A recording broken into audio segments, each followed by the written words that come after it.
तीन जादुई घर।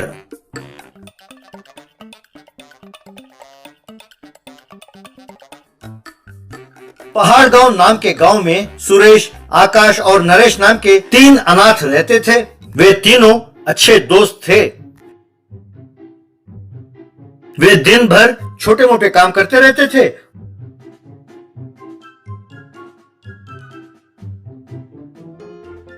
एक दिन उन तीनों ने मंदिर के सामने खाली जगह पर तीन छोटी छोटी झोपड़ियां बनाई। अरे यार, जब हम बड़े हो जाएंगे तो क्या हम तीनों साथ साथ यूं तीन अच्छे अच्छे घर बना पाएंगे? अरे हमारे ऐसी किस्मत कहाँ है यार। अगर हमारी किस्मत अच्छी होती तो यूं अनाथ थोड़ी होते हम। अरे वो तो अपनी किस्मत है। अगर हम यूं खूब मेहनत करके आगे बढ़ेंगे तो दूसरों की सहायता करते हुए जिंदगी में तरक्की कर सकते हैं और ऐसे सचमुच के घर बना सकते हैं। अरे यार, अपने पास ही कुछ नहीं है, हम दूसरों की क्या मदद करेंगे हैं?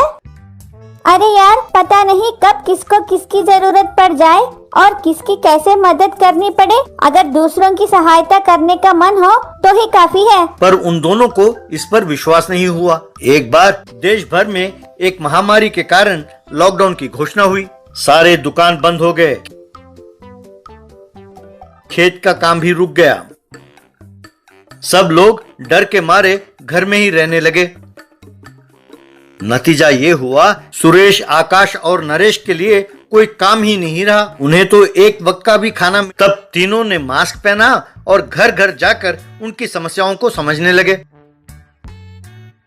वे तीनों किराने की दुकान गए और किराने के सामान खरीदा। दवाई की दुकान जाते थे और दवाई खरीदते थे।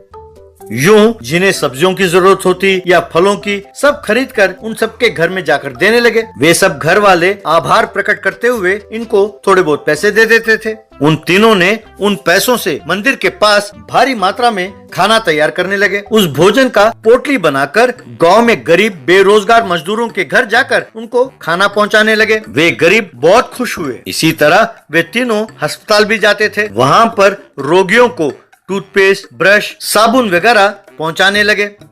यूं 3 महीने तक सुरेश, नरेश और आकाश गांव वालों की सेवा करने लगे। धीरे धीरे महामारी का प्रभाव कम हुआ और लॉकडाउन बारिश होने लगी। जैसे ही बारिश की बूंदें उन झोपड़ियों में पड़ने लगी तो वो झोपड़ियां धीरे धीरे ढेर हो गई। एक झोपड़ी हीरे के घर में बदल गई, दूसरी झोपड़ी सोने के घर में बदल गई और तीसरी झोपड़ी नोटों के घर में बदल गई। ये देखकर तीनों हैरान हो गए। तभी बारिश थम गई। वे तीनों दौड़ते हुए उन घरों के पास गए।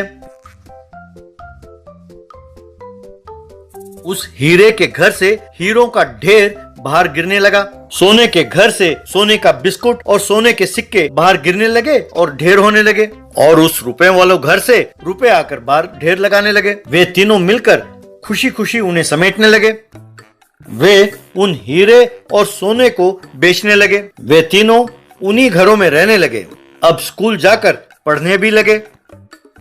वो गांव वालों की मदद करते थे और गरीबों के झोपड़ियों के बदले में उन्हें पक्का घर बनाकर देने लगे। सुरेश, आकाश और नरेश उन्हीं घरों में रहते हुए बड़े हुए। वो न केवल धनवान बने बल्कि विद्यावान भी बने। उन तीनों ने मिलकर गांव को अपनाया और गांव की तरक्की के लिए खूब मेहनत करने लगे। Magical money park.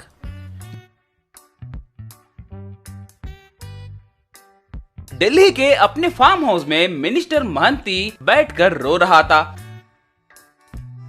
उसका साला गंगाराम वहां पर आया। क्या जीजा जी, आप क्यों रो रहे हो? आम तौर पर आप लोगों को रुलाते हो ना, वैसे आप क्यों रो रहे हो? ओहो, मुझे लगता है कि लाफिंग थेरेपी के जैसे ये भी कोई क्राइंग थेरेपी है शायद। सही है ना? सही है ना? मैंने सुना है कि लाफिंग थेरेपी से हमारा स्वास्थ्य अच्छा रहेगा, मगर इस क्राइंग थेरेपी का क्या फायदा है जीजा जी? आप तो फायदे के बिना कोई भी काम नहीं करते हैं ना। ऐसे वो सवाल पे सवाल पूछते रहने पर महंती रोना बंद करके गंगाराम को दे मारा। अरे बेवकूफ, इससे पहले हमने जो सरकार के पास से लोगों की भलाई कर रहे हैं यूं कहकर लिए पैसे और लोगों को धोखा देकर कमाए पैसे सारे अब करेंसी बदलने की वजह से सारे बर्बाद हो गए हैं। अब हमारे पास नया करेंसी भी ब्लैक मनी के रूप में बहुत जमा हो रहा है, उसका क्या करना है ये सोचकर मेरा भेजा गर्म हो रहा है रे। जीजा जी आप अपने भेजे को ठंडा रखिए, मेरे पास एक चोरी जैसा आइडिया है। हमारे पास जो पैसे हैं उनसे हम एक मैजिकल मनी पार्क तैयार करेंगे, यानी पार्क में रहने वाले तरह तरह के खेलने वाले चीजों को हम करेंसी से बनाएंगे। तब लोग आकर उस मनी पार्क में अच्छे से खेल कूद कर घर जाएंगे। कहते ही फिर से महंत उसे 2 झापड़ मारा। अच्छा है रे, पैसों से मैजिकल मनी पार्क को तैयार करने का आइडिया बहुत अच्छा है, मगर उससे हमें क्या फायदा? मेरे दादाजी मुझसे कहा करते थे कि बिना फायदे के कोई काम नहीं करना चाहिए, कहा गंगाराम तब। जीजा जी किसने कहा कि हमें इसमें लाभ नहीं है? आप पूरी बात नहीं सुनोगे क्या? इस मैजिकल मनी पार्क में लोगों को वो जो भी खेल खेलेंगे वहीं के वहीं उन पर पैसे बरसेंगे। हम पार्क को उस तरह डिजाइन करवाएंगे। रे नालायक, हरदम लोगों को उपयोग होने वाले चीज डिजाइन करने को कह रहे हो। तुम्हारे इस कॉन्सेप्ट की वजह से हमें क्या लाभ है रे? मैं पूछता हूँ हमारा फायदा क्या है? तुम्हारे भेजे को वो समझ में नहीं आ रहा है, हरदम लोगों में पैसे बर्बाद करने की ही बात करते रहते हो। जीजा जी यही है असली ट्विस्ट। इस मैजिकल पार्क के बारे में हम अच्छे से पब्लिसिटी देने के बाद लोग उसे देखने के लिए बड़ी तादाद में आएंगे, मगर वहाँ सभी को एंट्री नहीं मिलेगी। जो भी सोने के सिक्के से टिकट खरीदेगा उसी को एंट्री मिलेगा। तो हम उन पर सिर्फ रुपये बरसाएंगे जीजा जी, मगर हम लोगों से सोना हड़प लेंगे। सोना जीजा जी, सोना। खुशी से उछलकर मंत, वाह साले, अद्भुत आइडिया दिया है तूने। फिर देरी किस बात की? जल्दी जाकर उस मैजिकल मनी पार्क का डिजाइन बनाओ, जाओ। गंगाराम मैजिकल मनी पार्क का निर्माण किया।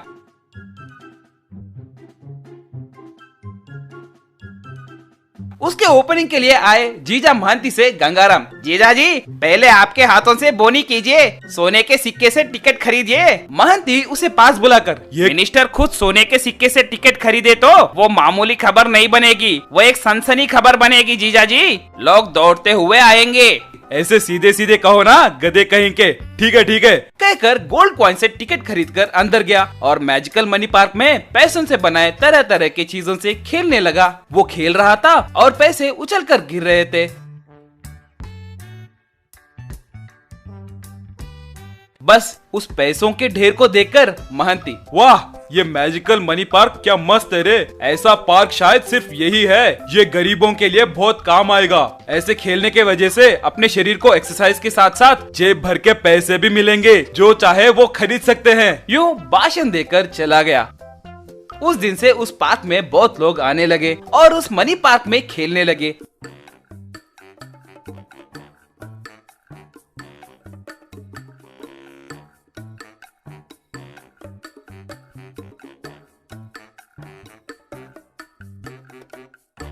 मगर अचानक से उस पार्क में हर दिन कोई न कोई एक खेलने वाला चीज गायब हो जा रहा था। एक दिन मैनेजर भागते हुए आकर गंगाराम से, सर हमारे मैजिकल मनी पार्क में आज एक झूला गायब हो गया सर। ऐसे हर दिन एक चीज गायब हो जा रहा है सर। सारे दरवाजे बंद हैं और कोई भी किसी चीज को बाहर ले जाए जैसा नहीं लग रहा है, मगर वो सब गायब हो जा रहे हैं साहब। वो कैसे गायब हो जाएंगे रे गधे कहीं के? इतना बड़ा झूला कैसे गायब हो जाएगा? हवा में उड़ गया क्या? हम में से ही कोई चोर है, जाओ जाकर निगरानी रखो। मैनेजर तब वहाँ काम करने वालों को लाइन में खड़ा करवाया और उन्हें देखकर गंगाराम, रे सच सच बोलो, हर दिन एक खेलने वाला चीज गायब हो जा रही है। कौन चोरी कर रहा है? वो कितने कीमती है पता है क्या? 1-1 करोड़ रुपए का है। वो सारे चीज असली नोट से बनाए हुए हैं। सर सच में यहाँ काम करने वालों को नहीं पता सर, हमें कुछ नहीं पता सर। रे तुम ऐसे नहीं बताओगे रे मैनेजर तुरंत डिटेक्टिव ब्योमकेश को बुलाओ और वो चोर कौन है पता करेगा। उसके कहने पर डिटेक्टिव ब्योमकेश को बुलाए। डिटेक्टिव जी, इस मैजिकल मनी पार्क के सारे खेलने वाले चीज असली नोटों से बनाए हुए हैं। एक एक चीज बहुत कीमती है। कोई चोर उन्हें गायब कर रहा है। वो कैसे गायब हो रहा है पता भी नहीं चल रहा है। आप ही उसे किसी भी तरह पकड़ना होगा। तभी ब्योमकेश उससे भी बड़े एक शीशे में हर चीज की जांच करने लगा और एक जगह रुककर जमीन पर एक छेद को दिखाते हुए, इधर खोदिए, आपका चोर मिल जाएगा। बस गंगाराम, बाप रे, चोर कहीं के, यानी एक सुरंग बनाकर हमारे वस्तुएं चुरा रहे हो। रे यहाँ खोदिए कहकर वहाँ खुदवाया तो तभी उस सुरंग में से एक बड़ा सा चूहा बाहर आया। उसका सारा शरीर पैसों से भरा हुआ था। देखिए, यही वो चूहा है जो आपके मैजिकल मनी पार्क में पैसों से बनाई चीजों को खा रही है। ऐसे खाने के वजह से ही वो खुद भी एक करेंसी में बदल गई है। रे, क्या इसी चूहे ने हमारे चीजों को गायब कर दिया? अगर ये बात मेरे जीजा को पता चला तो मुझे मार डालेंगे, मेरी चमड़ी उजेड़ देंगे। इस चूहे को पकड़कर इसे एक चूहेदाने में डालिए, इस पे मनी रैट नाम का बोर्ड लगाइए। अगर इसको किसी ने छुआ तो किस्मत चुंबक की तरह आपके साथ चिपक जाएगी, पैसों की बरसात होगी। ऐसे लिखिए। अपने पूरे पैसे वसूल होने तक इसे मत छोड़िए।